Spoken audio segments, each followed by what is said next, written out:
El Videoclub.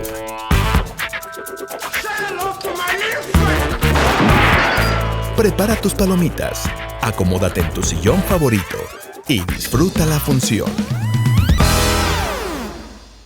Bienvenidos al Videoclub, el programa que empieza el año nuevo con un invitado muy especial. Mi nombre es Jonathan López y conmigo se encuentra, como cada semana, Juan Carlos Rivera. ¿Qué onda, amigo? Sí, iniciamos el año con todo y tenemos a uno de los invitados que más nos ha pedido la gente. Siempre dicen así los influencers, ¿no? Sí. Lo que siempre me preguntan... Bueno, me estuvieron mandando muchos mensajes pidiéndome este invitado y por fin se nos hizo colaborar el día de hoy con nuestro productor y jefe de información. Sobre todo jefe de información, sí. Gustavo Ramírez. ¿Cómo estás, amigo? Muchas gracias, hermanos. Muchas gracias por fin tenerme. La verdad es que no saben cuántas cartas le mandé a la producción para que me dejaran estar aquí. Sobre por todo fin. cartas. Sí, yo soy chapado a la antigua, cartas hechas a máquina y todo el rollo. Para que por fin pudiera estar aquí con ustedes y por fin los productores del programa le dieron a su pobre guionista así unas palmaditas en la espalda. Métete ya. Pero es que es súper chido que estés porque justamente hoy vamos a hablar de un tema del que tú eres experto, que yo no conozco a alguien que sea más experto que tú y yo tengo que hacer el disclaimer de que no conozco a alguien que sea menos experto en el tema que yo. Entonces, seguramente voy a hacer un montón de preguntas muy bobas y si la gente... ¿Vas a dar mal datos? Sí, los datos los voy a dar pésimos y sobre todo a lo mejor no voy a entender mucho de lo que ustedes hablen, pero hoy vamos a hablar precisamente de películas que tuvieron su adaptación de los videojuegos, ¿cierto? Así es. Todos los videojuegos que salieron impresionaron a la gente y que por eso mismo las grandes empresas creyeron que podrían ser un éxito en taquilla. Agarran la propiedad intelectual, la hacen cinematográfica y diferentes resultados. Quédese el programa entero para saber cuáles son. Que justo es la tendencia este año Sí. y los próximos. Yo creo que la industria está pensando en elegir ese camino, dejando de lado el de los superhéroes y esas adaptaciones de videojuegos, pero yo creo que ya no se los toman tan en serio. Si bien antes agarraban como historias muy complejas dentro de los videojuegos, creo que ahora la tendencia está pues cambiando un poco, ¿no?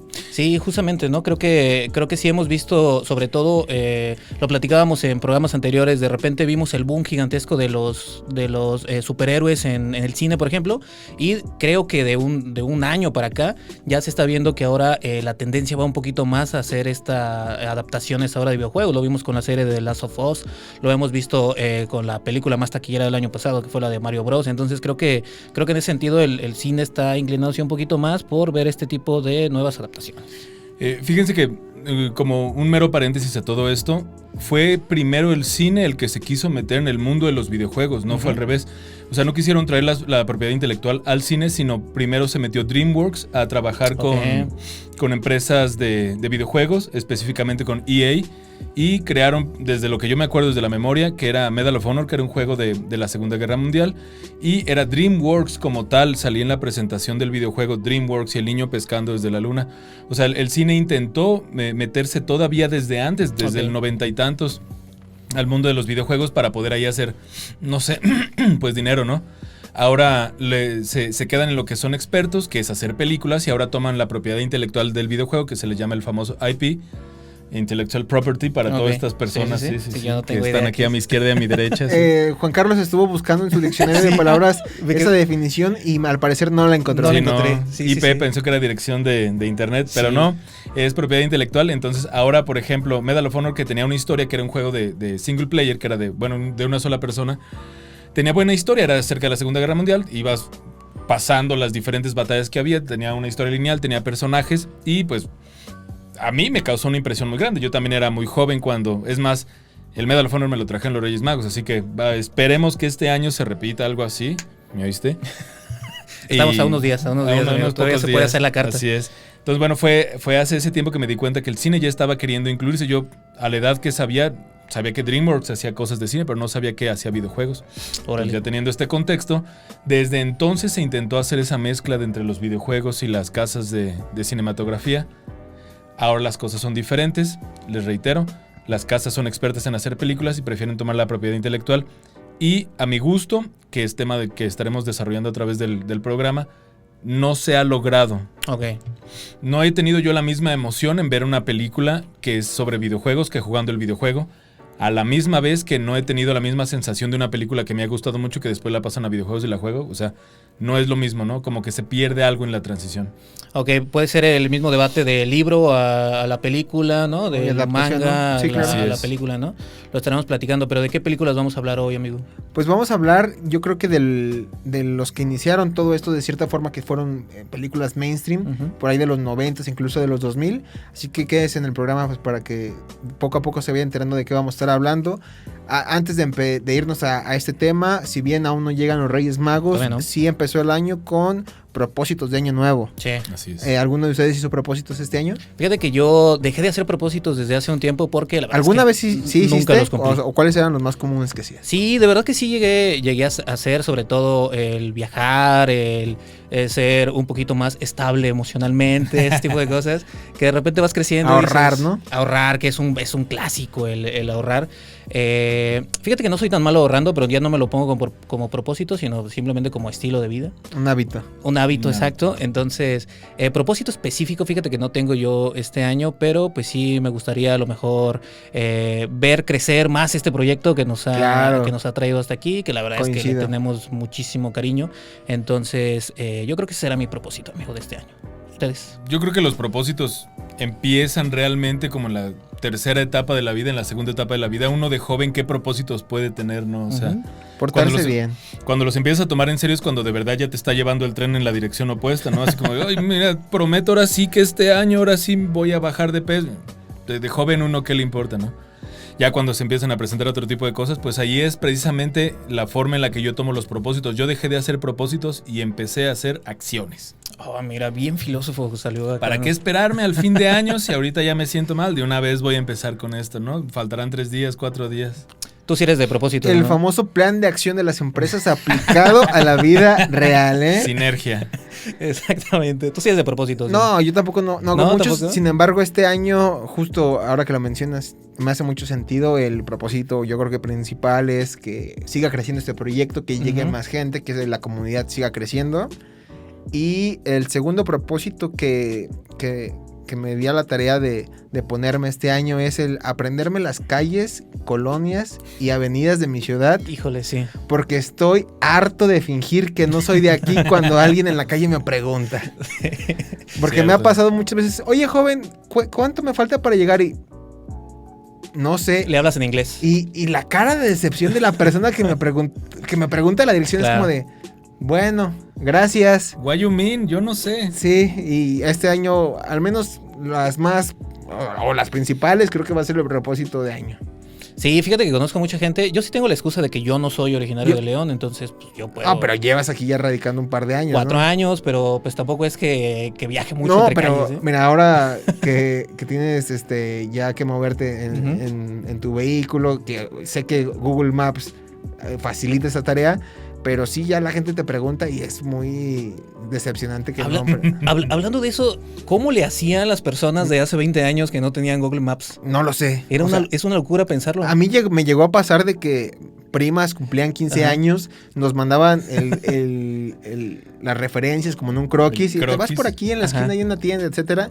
Y me llegó a pasar de que salimos de la casa en familia para llegar a la fiesta y no dimos con la fiesta, no dimos con la dirección. Hay que ir siguiendo los carteles En ese creo que no pusieron y ya sabes, ¿no? cartulinas. Había Las había cartulinas. teléfonos de esos grandotes antes, les marcábamos a la Ajá. tía, es que es aquí donde está la tía y no llegamos, en particular en esa ocasión no llegamos a la fiesta, mi papá terminó enojándose y dijo, ¿saben qué?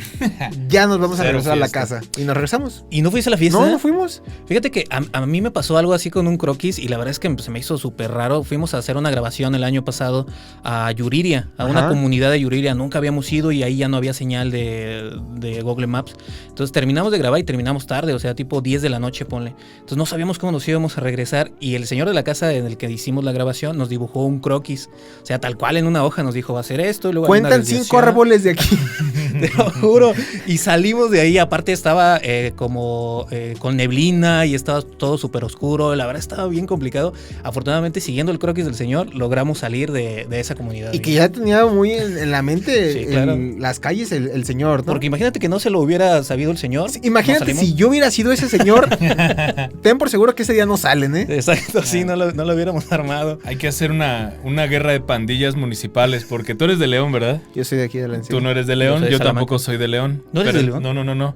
Entonces tenemos ciertamente justificado no sabernos las calles en primera, porque pues, Salamanca es una ciudad de primera. Sí, chiquita. Si metes segunda te sales ya a la carretera, entonces... Chistazo, mi amigo. Irapuato no tiene calles, apenas tiene un Oxxo, es un ranchote, y León está pésimamente construido. Sí, Está de justificado acuerdo. de izquierda a derecha que no nos sepamos las calles. Bueno, pero ustedes pueden decir, es que no soy de aquí, y yo he tenido que fingir toda mi vida, es que no soy de aquí. Y ya con el estoy acento leonés todavía. No soy de aquí. Que no soy de aquí, sabe. Y estoy cansado de fingir. Estoy bien. cansado de esa mentira en mi vida. Es un buen propósito. Buen la verdad. propósito, Sí, es sí. un buen propósito, amigo. Ojalá lo logres. Seguramente... no sé si todavía vendan monografías, a lo mejor por ahí Creo en alguna que papelería. ya se han como modernizado, pero sí, Sí. todavía venden monografía. A lo mejor el de las calles de la ciudad debe de haber algo. Entonces, pues ponerte a estudiar, amigo. Yo creo que sí se puede. Metiendo el golazo, creo que en las tiendas de nombre vikingo, creo que venden unos mapas así plegables que se llaman guía roji, o al menos lo hacían cuando yo era más joven, que ahí viene todo el mapa de tu ciudad, de México, con calles, desviaciones y todo. Digo, no se actualiza con el tráfico y qué lugares están con... Cuando hay un choque no te Sí, avisan. no te dicen Ok. nada, es papel, ¿no? Pero de todos modos, ahí está. Si quieren llegar de A a B, la guía roji, ahí está. Mira. Mira, ahí está el dato. Por si algún día alguien ocupa, Ujú. déjenos en los comentarios si ustedes sí se saben los nombres de la ciudad y calles de donde viven. Y también pues los invitamos a los que están siguiendo esta transmisión a través de YouTube que se suscriban al canal si aún no lo han hecho. Recuerden que nos encuentran en todas las redes sociales como @videoclub4 radio. También gracias a los que nos están escuchando a través de la 94.7 Más que Radio. Y pues los invitamos también a que si nos están escuchando en el trayecto, Ujú. en su vehículo, en un día temporal del programa, pues denos ahí 5 estrellas y compartan este programa con la persona que más quiera. Y además también nos pueden escribir ahora a nuestro WhatsApp. El número es 479-231-0008. Ahí estaremos contestando ¿Qué? sus preguntas. A ver, amigo, póngase sus lentes, porque aparte lo tenemos escrito en la pared para que no se nos olvide, ¿no? Entonces, 479-231-0004. Exactamente, ahí el 4 es el que no alcanzo a ver. Es que ya no paso yo la prueba de la vista, amigo. Ya necesito Y- mis lentes. Por eso no se sabe las calles, tampoco ha de manejar. Nosotros No vamos, alcanza a ver letrero. vamos a una pausa y ya regresamos. Ya estamos de regreso en el programa. Espero que hayan aprovechado esta pausa para ir por su refil Ujú. de palomitas, que siempre yo creo que es el mejor acompañante para escuchar este programa. Exactamente, amigo. O unos taquitos también. Digo, Unos es la taquitos. hora ya a lo mejor para cenar. Se vale. Yo ya no sé no pesado, ¿Ya pero no has ahora pesado? sí que cada quien. Bueno, sí, ¿tú eres más de taco en la mañana? Sí, como a mediodía. Sí. Y Solo cuando es fin de semana, viernes o sabadito, te das el sí lujo. ya me doy ese lujo de echarme un taquito en la noche. Sí, pero lo chido de los tacos es que son por horarios. O sea, en la mañana hay. A la hora que sea. Pero es que en la mañana solo hay taquitos al vapor, por ejemplo. Eso no los encuentras a las 10 de la noche. No, pero en la mañana sí hay tacos también. No, pero me refiero a que los taquitos al vapor solo son de la mañana, por ejemplo. Ok. O a sí. lo mejor, no sé, un taquito de pescado, que aquí se me hace bien raro que en León cenen un taco de pescado. Sí, también es muy raro. En Salamanca nunca se ve eso, y de repente aquí cuando es sobre todo estas fechas católicas, ¿cómo se llama? Cuaresma. Que los taqueros no venden carne y de repente Me queda claro que no eres de León y tampoco católica. Exactamente Sí. lo que iba a decir. Mira, amigo, el vapor se encuentra, si lo sabes encontrar, por ejemplo, en la noche también. los tacos de la gran L, o sea, del gran señor que empieza con L, Ajá. venden vapor todo el rato, todos los Ok, días. No, sí, no tengo ni idea entonces. Y hay, por ejemplo, birria, que la birria es forzosamente Ujú. de vapor. Pero también hay tacos mañaneros así rudos, duros, quesadillas de huevo. Quesadillas de huevo. Quesadillitas de huevo. Ok, no, sí, creo que me hace falta viajar más entre las calles y Sí, conocer más sí. taquerías aquí en León, la verdad. Pero bueno, Y dando paso al tema del día de hoy, donde la tendencia en el cine es sobre todo hacer películas de videojuegos y de juguetes. Ujú. En este programa vamos a enfocarnos un poco más en los videojuegos y el cómo ha sido su paso en la historia del cine, que yo creo que los primeros 10 años fueron de tropiezos y que yo creo que apenas este año parecieron, bueno, no, ya hace un par con Sonic, parecieron encontrar la fórmula a lo que los fans estaban pidiendo, pero tuvieron que pasar muchas cosas para llegar hasta esa película, ¿no? Sí, mira, yo creo que lo que tuvo que pasar primero es que la generación que jugaba videojuegos tuvo que crecer y tener más como interés por lo cinematográfico para poder consumir este tipo de contenidos. Cuando se empezaron a hacer las películas de cine, las películas de videojuegos, perdón, eran como muy de nicho o tenían que ser muy modificado drásticamente el storyboard, para poder adaptar una cosa que era de jugar y de hacer, o sea, pasar niveles como un jump, pero cualquier otra cosa, pasarlo a una historia que fuera legible, que tuviera ritmo, que tuviera un buen paso, ¿no? Por ejemplo, nuestras primeras películas que pudimos ver de Resident Evil no tienen nada que ver con el videojuego. Si acaso toman personajes, toman parte de la historia, toman parte del lore, las cosas no se desenvolvieron tal cual como se mostraron en la película, no se tuvieron que adaptar un poquitito más para poder ser parte del universo cinematográfico. Sin embargo, las personas que ya crecieron, que sí consumieron videojuegos de jóvenes, ya saben cómo son las tramas, ya saben cómo son las historias y quieren ver esto plasmado en la pantalla. Entonces ahí es donde empiezan a cambiar las cosas. Yo me refiero, por ejemplo, te aseguro que la persona que hizo Resident Evil no fue una persona que realmente se pudiera decir gamer. Es que yo creo que tocas un punto muy interesante, que es que las personas que estaban a cargo de esos proyectos ni siquiera eran cercanos a los videojuegos. Por ejemplo, la gente que era fan de ese tipo de videojuegos de Resident Evil, que fue a ver la película y que se dieron cuenta de que no tenía nada que ver con el videojuego, inmediatamente abandonaron la franquicia. Pero las personas que hicieron popular ese tipo de películas creo que fueron las que no estaban tan allegadas a los videojuegos. Tanto así que a esta saga le dio para 5 películas. Sí, también tenemos que ver según el consumo. Por ejemplo, en Japón creo que estas películas de Resident Evil pegaron muchísimo más por la historia y el background que tiene la franquicia de Resident Evil, ¿no? Como Sony, Capcom y todos ellos. Sin embargo, por ejemplo, yo vi la 1, vi un pedacito de la 2 y dije, ay, ya. Y ahorita ya van como las 5, 6. Fueron 5 las que, o sea, de esa saga y en ese universo fueron 5 películas. No sé si tú viste por ahí alguna. No vi ninguna, pero yo les quería preguntar.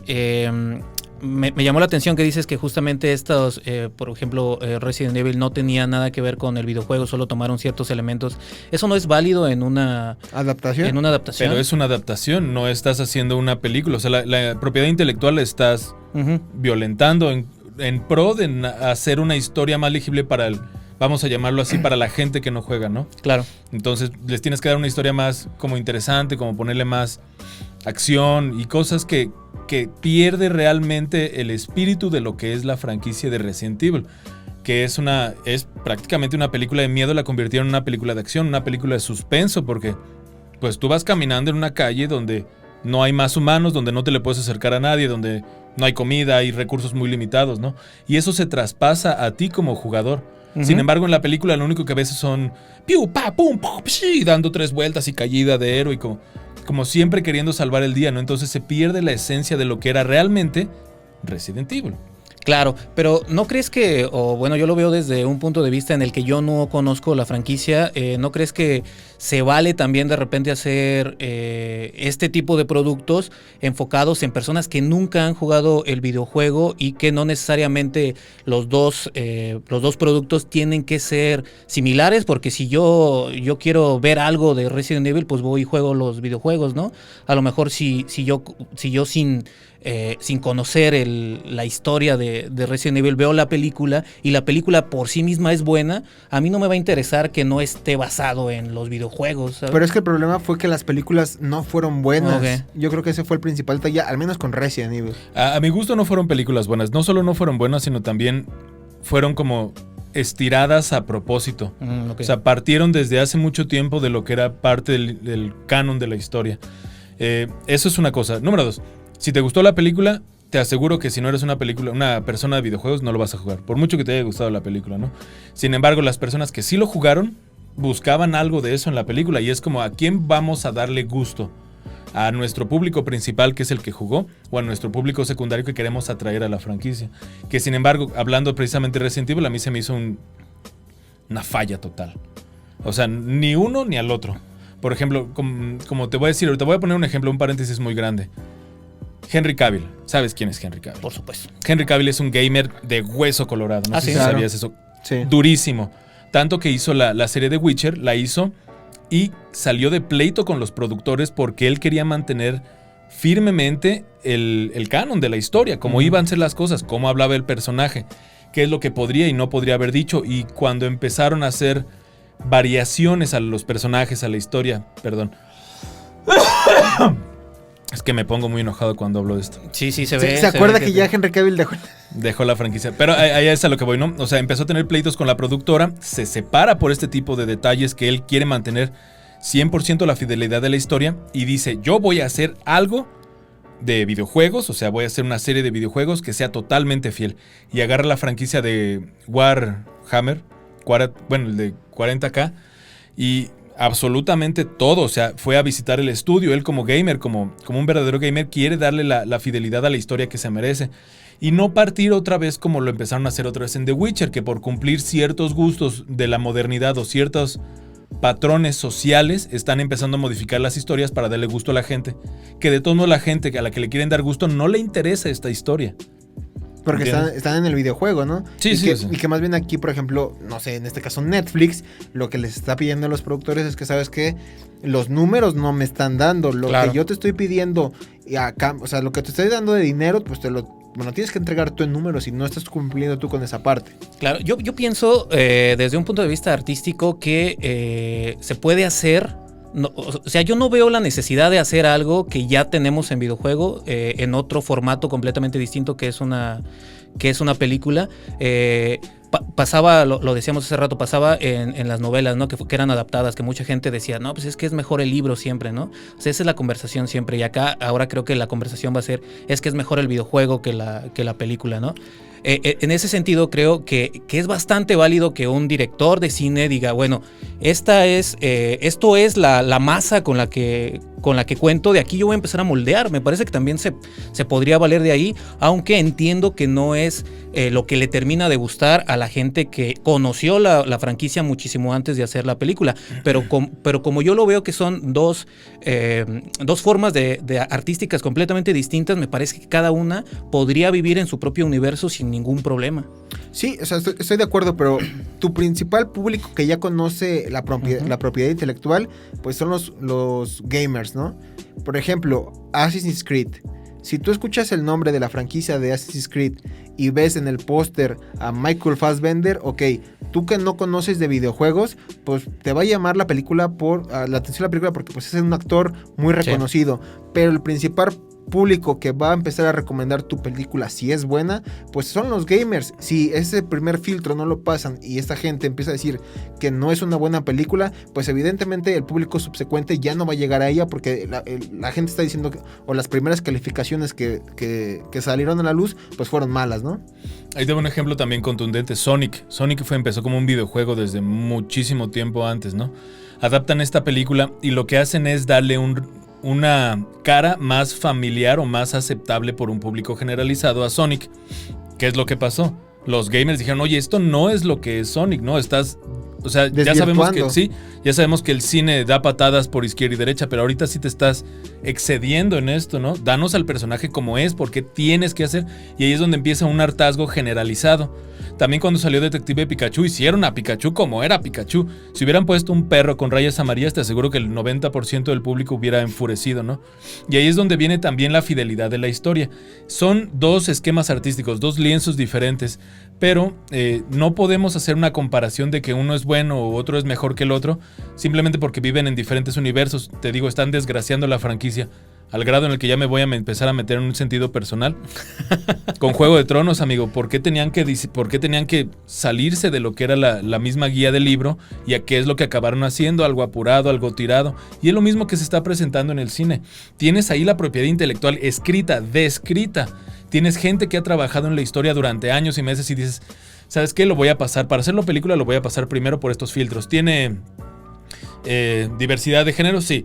¿Tiene un final así? Sí. Y ya empiezas a modificar las cosas con tal de dar aceptación a gente que no le importa el videojuego. Que a final de cuentas esto va a perecer. Pero no se vayan, vamos a un corte, en un momento regresamos. Ya estamos de vuelta en el Videoclub. Gracias a los que están siguiendo esta transmisión a través de nuestro canal de YouTube, a los que los invitamos a que se suscriban si aún no lo han hecho, también compartan esta transmisión o este video con las personas que más quieran. Y gracias también a los que están escuchando este programa a través de la 94.7 Más que Radio. Regresamos a este bloque, a este programa, con la siguiente pregunta. ¿El director debe estar en pro de la historia que quiere contar la producción con la propiedad intelectual original, o la historia debe adaptarse a la visión del director? ¿Qué opinas, amigo? Bueno, yo tengo opiniones muy encontradas al respecto, porque yo creo que si tomas una propiedad intelectual es porque la vas a desarrollar, la vas a mejorar, y si no lo vas a hacer, puedes simplemente hacer tu propio circo con tus propios payasos y llamarle como tú quieras. No tienes que destruir algo que ya está establecido. Entiendo el rollo de que todo es negocio, ¿no? Evidentemente, si salió es porque se gastaron millones de dólares para ganarse el doble, ¿no? Lo cual últimamente no es una tendencia. ¿Por qué? Porque a mi gusto han dejado de respetar la propiedad intelectual para darle gusto a la visión del director. Y eso es algo que no te termina de... A mí no me gusta, es lo que te digo. O sea, si vas a... ¿Para qué agarras mi videojuego si le vas a cambiar todo y ya no va a ser mi videojuego? No es como si me estuvieras mintiendo. Y no solo eso, sino que realmente no es solo la película, sino es la campaña de introducción, todos los trailers, todo lo que hacen, toda la masificación de información para que te emociones. Y te emocionas y la vas a ver y te salen con esto, ¿no? Entonces eso es lo que me molesta. Se están valiendo de los gustos de la gente, de la humildad de la gente para venderte algo que no es lo que te están vendiendo. Literalmente podría ser un scam. Ok, bueno, está interesante. Yo por otro lado creo que se debe de respetar también cuando un director tiene, insisto, esta masa y decide moldearlo, aunque no sea del gusto de un sector en particular, ¿no? No hablemos de gamers o de gente que consume cómics o demás. Creo que se vale, porque al final las visiones artísticas son personales, son de cada creador. Entonces, en este sentido, creo que podría cada director decir, bueno, esto es lo que me estás entregando. ¿Qué te parece si hacemos algo distinto, ¿no? ¿Qué tal que hacemos un universo a raíz de esto? Y creo que en ese sentido, últimamente hemos visto películas que han abarcado esa forma de ver, y me parece que por ahí se agrega un poquito más esta diversidad, y no solo le estás dando un fanservice a los consumidores de cierto producto, sino que a lo mejor hay más gente que, si la película ya es buena de por sí, van a ir a verla independientemente de que hable de una historia que tiene, no sé, 30 años contándose en un videojuego. La verdad es que yo veo películas de videojuegos sin meterme a ver qué fue lo que se hizo hace 20 años con esa historia, o de dónde viene tal personaje o demás. O sea, la verdad es que es algo que no me llama a mí la atención de una. Y si la película es buena, pues yo voy y la veo y todo bien con la película. No me interesa si no coincide con todo lo que se ha contado de esa historia anteriormente, la verdad. No tiene que coincidir, pero se me hace, te digo, una falta de respeto, un abuso como parte de ellos, que solamente piensan en símbolos de dinero, ¿no? En cómo puedo sacarle algo. Llega al punto de la frialdad. Ahora, esto no quiere decir que sea una generalidad. Por ejemplo, hay un libro que se llama Orgullo y Prejuicio, y otro agarró su visión artística e hizo Orgullo, Prejuicio y Zombies, güey. Y este libro también, al parecer, es bueno, y hay pelea, y hay acción, y hay todo este desastre, ¿no? De una película que es romántica. Uh-huh. Y claro que se pueden hacer este tipo de cosas, pero reitero, ¿hasta qué punto es suficiente? Porque esta persona de Orgullo y Prejuicio no pudo haber sido... La persona que hizo Orgullo, Prejuicio y Zombies no pudo haber agarrado cualquier otra propiedad intelectual o crearse la suya propia y hacer algo parecido, ¿no? ¿Por qué tuvo que tomar algo que ya estaba conocido? Porque se está subiendo en los hombros de la persona que escribió Orgullo y Prejuicio, ¿no? Ahora, también en este mismo sentido, ¿hasta dónde llega? ¿Qué estás dispuesto a mover con tal de satisfacer, te digo, este público? Por ejemplo, y vamos a intentar abrir tema un poquito. En el 2006, desde antes ya se habían estado intentando haciendo películas de videojuegos, ¿no? Pero en el buen 2006 salió una película que a mi gusto es de las mejores adaptaciones que hay de videojuegos a cine, sin tener que pasar por exactamente la misma historia seña por seña, ¿no? Que es esta gran película de Silent Hill. es como cualquier otra película. Si ves efectos especiales del 2006 comparados Claro, con ahorita, claro. va a ser Sí, sí. ridículo, ¿no? Risible. Pero en ese momento eran cosas impactantes. Yo la primera vez que vi la película de Silent Hill, obviamente no la vi en el 2006, la vi mucho después. Me impresionó, o sea, me llegó al impacto ver cómo eran todo, o sea, qué tan gráfica podía ser una película y qué tan apegada podía estar a al mismo universo. No eran los mismos personajes, era la misma historia, la misma trama, diferentes personajes, muy, muy, muy bien bajado ese balón porque pusieron el universo no se toca. Ok. El universo de Silent Hill es este es el pueblo, esta es la historia del pueblo. Lo que cambiaron fue el personaje.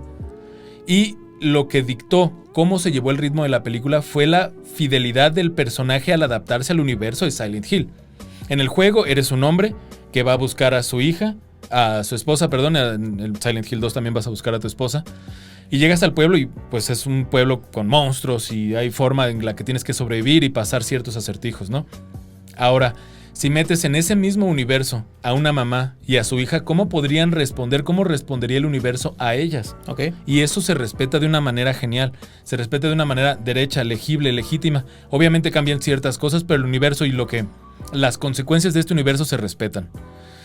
Y se desarrolla la historia, una historia que a mi gusto me dejó con un agridulce hermoso al final, ¿no? O sea, no es como que te tengan que decir todo a paso. Te tengan que explicar todo y respetar eso.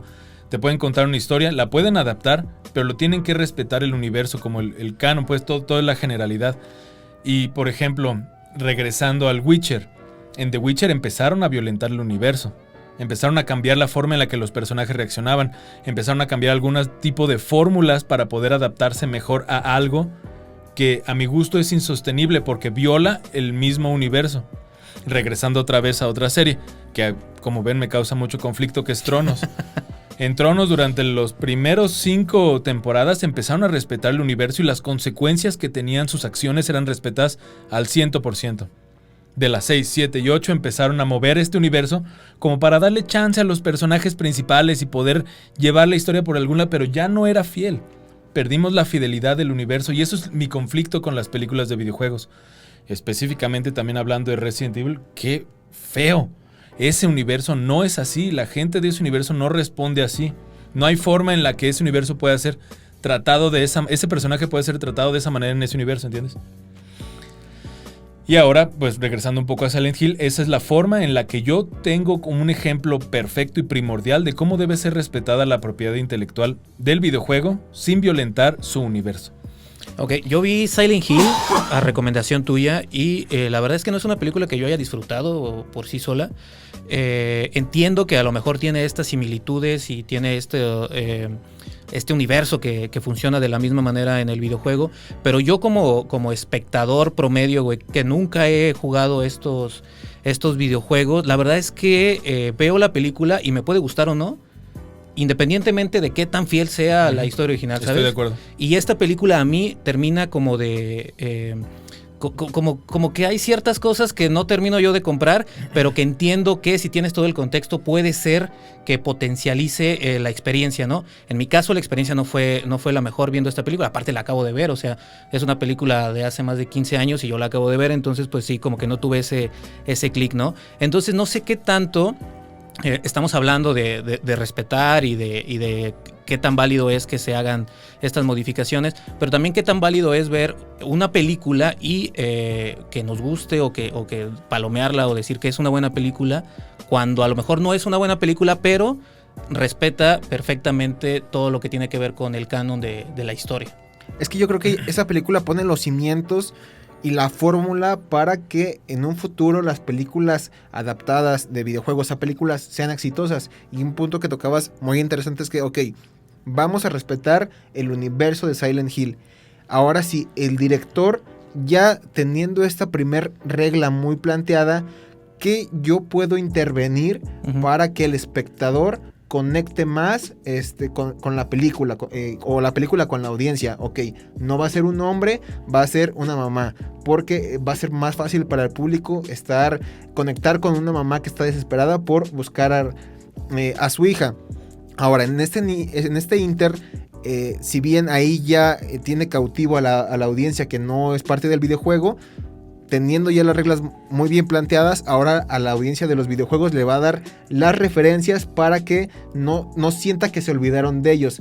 Y como ejemplo pongo la escena de las enfermeras, que tal cual es una recreación de una parte del juego y que lo hacen de manera brillante. Ahora, ahí sí siento que el director puede tomarse libertades una vez que están planteadas muy bien las reglas para tratar de que es su principal función, y lo que debe o lo que tiene que hacer el director es que esta película le guste a la audiencia que no conoce el videojuego. Y no tanto es que, a mí se me ocurrió que en lugar de que sea un pueblo, sea, no sé, una granja, nada más porque a mí se me ocurrió, pues creo que ahí no es válido, ¿no? Sí, estoy totalmente de acuerdo. Entiendo también lo que me están diciendo los dos. O sea, no tiene forzosamente que tener... O sea, tiene que ser pensado para el público externo como para el público, el fanservice, ¿no? Esta película en específico yo siento que se puede ver independientemente del videojuego porque no necesitas el contexto del videojuego, porque el videojuego no te da contexto. Okay. Te para en un lugar, tú caminas y empiezas a ver qué es lo que está pasando. De repente hay neblina, de repente hay monstruos, de repente todo se va muy, muy a la exageración, ¿no? Después te das cuenta que era un estilo de limbo, en una ciudad que estaba atrapada enteramente en un limbo, ¿no? Y bueno, a mí eso, te digo, me gustó. Aún antes de haber acabado el juego yo ya había visto la película y eso me gustó. También la interesante idea de qué cosas o qué guiños puedes tomar del videojuego y adaptarlos muy bien a la película, tomando en cuenta que toda esta película, todo Silent Hill, está construido desde el punto de vista de una niña que murió en un hospital. O sea, no es como que la persona llega al pueblo y así es el pueblo. Todo el universo está construido bajo el limbo de esta niña, ¿no? Y a partir de eso es de cómo se desencadenan. Por eso las enfermeras son como son, por eso los monstruos son como son monstruos, por eso la neblina, por eso todo este rollo, ¿no? Y a mí se me hizo también, o sea, muy bien adaptado. A contrario, como otra película que se pasaron de adaptarla tanto que al cine, o sea, al rollo cinematográfico ya no llegó con éxito, a mi gusto, como es Warcraft. Warcraft es una película que sigue a santo y seña el lore del universo de Warcraft y termina siendo una película como... Pues sí lo voy a decir, para nerds. O sea, a mí me gustó porque yo soy un nerd. Pero sí termina teniendo este tratamiento en el que si te aseguro que te hubiera recomendado Warcraft, me hubieras dicho, ¿qué me mandaste a ver, güey? O sea, ¿qué clase de fantasía me mandaste a ver? Fuera tú del contexto, porque le virtieron así una cubeta de dinero a esa película y se nota en el CGI. Muy buen diseño, muy buen, respetando a los personajes, respetando todo. No es una buena película para ir al cine. Ok. Vamos a hacer nosotros una pequeña pausa y vamos a regresar a hablar de las que sí han sido buenas películas que han llegado al cine, sobre todo en los últimos años. No se despeguen, ya regresamos. Aprovechamos esta pausa para, al igual que ustedes, ir al baño, tomar un poco de bebida y un poco de los alimentos para seguir con esta charla muy amena. Sí, yo desestresarme un poquito. Sí, porque los ánimos se pusieron un poco tensos en el corte. Y hablando de una película que tenía todo el presupuesto del mundo para gastarlo y despilfarrarlo durante la producción, como lo fue Warcraft, vámonos un poquito a un polo totalmente opuesto. Una propiedad intelectual que tenía poco recurso, que empezó como una serie web en el 2014 y que poco a poco, al parecer por el cariño que se realizó, fue tomándose un lugar en el corazón de los fans y que desembocó ya en una película, y es Street Fighter del 2014, ¿no? Street Fighter Assassin's Fist, que pues, empezó, como dices bien, en una serie web. Empezó en machinima.com, esta página que ya ahorita ya no existe por problemas entre ellos, pues, cosa que hablaremos después, y entra como una serie web. Capítulos de 12 minutos cortos, empieza a crecer, pasa de 12 a 22, de 22 a 100, de 100 a 145 minutos, ¿no? O sea, tuvo tanto, a mi gusto, una de las mejores películas, quitando adaptaciones. Si no has visto Street Fighter, no importa. Es una de esas películas como que tienen el misticismo del último samurái, obviamente hablando del estilo japonés, tan arraigado en sus raíces que sí te mantiene como que te sientes fresco, elevado al acabar de ver esta película. Y estamos hablando de una película de los primeros videojuegos de combate que hubo en la historia, ¿no? Como lo es Street Fighter. Que ya se había intentado hacer un par de adaptaciones y habían fracasado, ¿no? Pero antes brutalmente. De esta película. Fíjate que hay dos ejemplos perfectos de esto. Voy a ignorar un poquito tu pregunta. ¿Está bien? Uno de los ejemplos perfectos es que haces una cosa muy bien hecha, o haces 500 mal hechas y las dos van a pegar en cierto sentido de la misma manera. Ok. Street Fighter no tiene tantas películas, pero tiene buenas cosas, ¿no? Como esta que vamos a hablar. Y Mortal Kombat tiene hasta por los codos, los tobillos, tiene series, adaptaciones, spin-offs, películas, muestras, cortos, videojuegos a matar. Y tiene, a mi gusto, la misma calidad de lo que tiene Street Fighter. Ahora vamos a hablar de esto. Street Fighter Assassin's Fist. Esta película que viene mucho después de la película en la que vimos a Jean-Claude Van Damme. En el 94. En el 94. Oh, sí, mucho después. Y que presentan a estos personajes también como cierto, queriéndolos adaptar a una realidad que en realidad no que existe. no necesitaba que se reinterpretaran los personajes de como si existieran en la vida real. No hacía falta. O sea, Blanca es un monstruo del Amazonas. No tenía que haber sido un doctor que era amigo de Gael, que lo por mutaciones. No, eso era totalmente innecesario. Quedó de cierta manera porque fue la primera película, yo la vi un par de veces, me gustaban mucho los personajes y cómo los planteaban, pero también era un niño pañaludo, ¿no? O sea, yo no tenía la capacidad de discernir qué era bueno, qué era malo, qué era cinematográficamente elevado o qué no. Y que Jean-Claude Van Damme era como el actor del momento también, que le ayudó a hacer un push a la película. En primera también ni era güero. Ajá. O sea, lo quisieron oxigenar y lo pintaron de naranja, entonces bueno... Acaba siendo este ícono de las peleas de Soldado Universal, acaba adentrándose en este mundo, ¿no? Una adaptación, a mi gusto, muy forzada. Pasa el tiempo, tenemos otra película de Street Fighter también, en la que sale esta chica que salía en Smallville. No me acuerdo cómo se llama la chica. Claro. Que también sale, creo que ella sale en el papel de Chun-Li, que también fue un rotundo fracaso. Entonces llegan 3 cuates, dicen, oye, yo tengo 2 pesos, yo tengo 3, yo tengo una cámara, yo tengo una peluca, perdón. ¿Qué les parece si hacemos una adaptación de Street Fighter? Y nace la joya, verdadera joya, que es Street Fighter Assassin's Fist, que es una adaptación, como les digo, una web series, ¿no? Empezaron, agarraron un actor 2 actores japoneses, agarraron un gringo que hablaba japonés, le pusieron una peluca al gringo que todavía se le ve el cabello abajo de la peluca y todo así en varias partes de la película. Y logran hacer algo muy bien hecho, una estructura realmente cinematográfica en una serie web, ¿no? Que empieza contándote realmente el origen de lo que es Street Fighter, de Ryu y Ken específicamente, y su maestro, también cómo llega a su archienemigo Okuma, que en la película... Perdón, ¿estos son los protagonistas de Street Fighter? ¿Estos dos? ¿Me va a decir que no conocía a Ryu y Ken? No los conocí. Ryu y Ken, Ryu y Ken. Hadouken y Hadouken. Son los protagonistas. Sí. Okay. Nunca se gastó lo del dinero de las tortillas en No, las maquinitas. O jugaba Kino Fighter. No, justo eso hablaba con mi novia, que yo de repente me acuerdo de las tortillas, ¿no? Ahí era donde estaban las maquinitas. Jamás jugué, y era este juego, entonces. Sí. Okay. Pues es que también vamos a regresar a la pandilla municipal, pero pues en Salamanca, ¿qué se puede hacer ahí, mano? Pues, saludos a la gente de Salamanca. No, muchos saludos, mucho cariño. Yo tengo muchos amigos en Salamanca. Máximo Saludos respeto. al Tabito y al Roldán, muchos saludos.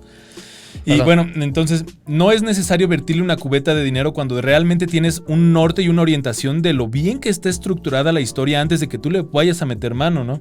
Street Fighter, ya siendo, o sea, obviamente después fue creciendo y le fueron metiendo lore, o sea, después metieron a Akuma, que es como el máximo enemigo, después metieron al maestro de Ryu y ahora sí ya le empezaron a dar como una historia, una estructura. Uh-huh. Basándose también en otros videojuegos de peleas, como era Dead or Alive, que le intentaron también meter historia, pero obviamente no, la gente no juega Dead or Alive por la historia ni por los golpes, juega por otras cosas. Y también como era Tekken, que también es un juego de combate japonés, que también empieza a llevar una estructura y una historia y te da como a los personajes un poco de su vida, ¿no? Street Fighter empieza a generar este universo basado en la mística japonesa como lo es tan mística, tan en la antigüedad, no todo lo misterioso. Y tienen un producto muy bueno que se basa otra vez te deja una moraleja. Que no solamente te está poniendo monos que saltan y avientan fuego, son monos que tienen que desarrollar una habilidad desde cero, que fracasan muchas veces, que tienen conflictos personales, conflictos con sus familias, y te empiezan a desarrollar una historia que es más que meramente los golpes y del videojuego. Te presentan una historia en la que la pelea es vida. O sea, luchar es una forma de alcanzar un estado elevado de vivir. Tanto que se convierte en un estilo de vida, ¿no? Parte de la película, y no es spoiler, por ahí se van en su Mushiashigao, o no sé cómo se pronuncia, que es el viaje del guerrero, que es precisamente el origen de Street Fighter.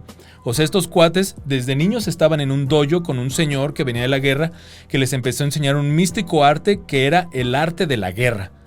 Pero que si se excedían, podían perder su vida y su mentalidad en la locura de lo que eran meramente pelear por ser el más poderoso. Se pueden ir al lado oscuro, ¿no?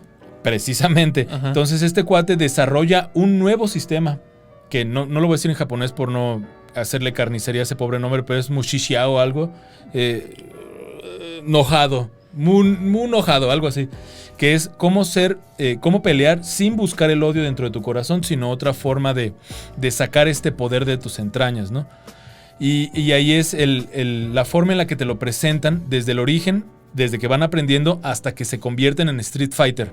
Literalmente el videojuego, porque toman sus cosas y se van por el mundo a pelear, a buscar oponentes, gente que los pueda retar intelectual y físicamente, que los pueda llevar a un nivel superior de existencia a través del combate, legítimo combate. Oye, yo le estaba viendo y me sonaba mucho a Dragon Ball cuando Goku y Krillin se entrenaban con el maestro Roshi. Claro, y, la mística japonesa. Y traían como estas mismas ideas también de ser más fuertes y después la misma idea de ahora vayan al mundo y busquen pelea. O sea, no sé, como que lo relacioné mucho por ese lado con Dragon Ball. Y que lejos de que la historia por sí es muy interesante y que desde un principio, al estar tan cercanos a ella y tratar de respetarla y plantear las reglas desde un principio, las historias de los personajes por sí solos creo que también es muy interesante y que solo hacía falta como de darles un tratamiento cinematográfico para que pudiera conectar ahora con la audiencia que no tenía el contexto de los videojuegos, pero que los ves en la pantalla y no te son ajenos. No hace falta que vayas a un videojuego para entender las motivaciones de cada uno. Sobre todo porque Street Fighter ya se convirtió en cultura popular. De Querámoslo acuerdo. o no, Sí. todos menos Juan Carlos saben qué es el Hadouken, quién es Ryu, quién es Ken, quién es Blanca, quién es Dalsim. Bueno, igual esos ya están Sí. un poquito más complejos. Pero todo el mundo ya por cultura popular los conoce. Entonces te presentan esta película en la que ya no tienes que conocerlos. Ya nada más tienes que saber por qué son como son. Claro. Y en algún punto también de esta serie, le voy a llamar película, pero es una super serie. Esta película también aparece el papá de Ken y te presenta toda la otra parte de por qué Ken es como es y cómo Ken y Ryu son naturalmente opuestos. Sin embargo, a través de este tipo de entrenamiento, a través de este tipo de vivencias, pueden lograr los dos el mismo objetivo partiendo de diferentes orígenes. Claro. Siendo, pues, no sé, en esta película igual sí es un poco de spoiler, pero Ryu siendo el hijo de Dios, ¿no? Porque simplemente un día aparece. ¿Ah, sí? Un día se lo llevan al dojo y le dicen, cuida a este niño. Oye, pero yo ya, el otro viejillo ya se había ido. Y el otro, el güerito, ¿A viene de Ken una lo familia llevan? de mucha lana, ¿no? Sí, así es. Y lo llevan porque su papá se divorció y está teniendo problemas en la empresa, entonces Ken naturalmente es rebelde. Ok. Y esto permanece durante toda la serie, ¿no? Cómo es que a través de su rebeldía puede encontrar la disciplina, porque por ejemplo, Ryu es más como agua, como flow, como flujo, y Ken es fuego, Ken es fuerte, es explosivo, vigoroso. sí, es exactamente. Y son dos personajes que a pesar de sus cosas de ser opuestos se pueden llevar bien. También te presentan la historia del maestro, por qué tuvo que crear un arte marcial que no tuviese que basarse en la violencia o en el odio para poder salir adelante, ¿no? ¿Cómo es que vas a transformar todas estas sensaciones negativas que tienes dentro de ti y sacar algo positivo para ti, para los que te rodean, sin lastimar a nadie más y sin embargo ser y permanecer como uno de los seres más poderosos de la Tierra? Interesante, ¿eh? La verdad es que esta película me parece que es una buena opción, sobre todo si se quieren meter a este mundito. Yo ya le entré por ahí, entonces voy a seguir tus recomendaciones. Esta película la encuentran en ViX. Ok. Y creo que también está en YouTube. Sí, claro, en YouTube ya está todo. Amigos. Está en YouTube completa, que sí dura como 2 horitas y media, entonces si quieren ahí darle una checada. El 2024 augura un buen futuro para los videojuegos. El 2023 le fue bastante, digamos, bien en cuanto a recaudación de taquilla. La película de Gran Turismo funcionó. Mario evidentemente funcionó. Sí. Five Nights at Freddy también funcionó. Entonces seguramente estaremos viendo en los próximos años videojuegos adaptados a películas que ya están respetando más el universo y las reglas principales de la propiedad intelectual original, y que entonces yo creo que estaremos ante un buen futuro para la industria de los videojuegos y del cine. Exactamente, pues muchas gracias, Gus, por darnos esta clase de videojuegos y pues invita a la gente a que siga consumiendo este programa que tú amablemente produces. Perfectamente cierto lo que dice Juanca. Quédense al Videoclub, hermanos, todos los miércoles de 9 a 10 de la noche. Los vamos a pasar por el 94.7 de FM aquí en León, Guanajuato, en la zona metropolitana, digámoslo así, en el área metropolitana de León, Guanajuato, San Pancho, Irapuato, Salamanca, Silao, todas estas personas que pueden agarrar la frecuencia del 94.7 de FM. Y por YouTube pueden checar nuestros clips, nuestros videos enteros. Yo sé que no soy un personaje muy conocido, pero ellos ya me sueñan porque estos audífonos sirven para que yo nada más los esté regañando ahí tras de aquel vidrio, ¿no? Entonces, para mí es un gusto haber estado por fin enfrente de la cámara, enfrente de ustedes, poder hablar de esto que me apasiona, que son los videojuegos, aportar un poquito más a donde viene el futuro, ¿no? Solamente con un mero paréntesis, yo creo que la última película de Aquaman que salió hace unas semanas, ya la sacaron por sacarla. Como que ya la tenían medio grabada, medio filmada y dijeron, no, ya sácala porque se nos está haciendo tarde meternos al nuevo barco, que es los videojuegos. De acuerdo totalmente con eso. Los invitamos a que nos sigan en redes sociales como @videoclub4radio. Sigan sintonizando la 94.7 Más que Radio. Y Juan Carlos, ¿cómo te siguen en redes sociales? A mí me encuentran como Juan Carriga en TikTok y en Instagram. ¿A ti, amigo? Yo en Instagram estoy como el Jamaiquingo, para que me busquen ahí. A mí me encuentran como @esjonal. Nos despedimos y como cada semana les recordamos dos cosas. La primera es que pongan la basura en su lugar y la segunda es que vean muchas películas y series. Nos escuchamos y nos vemos la próxima semana. Bye, amigos. No olvides tus objetos personales y recuerda poner la basura en su lugar. Esta historia continuará.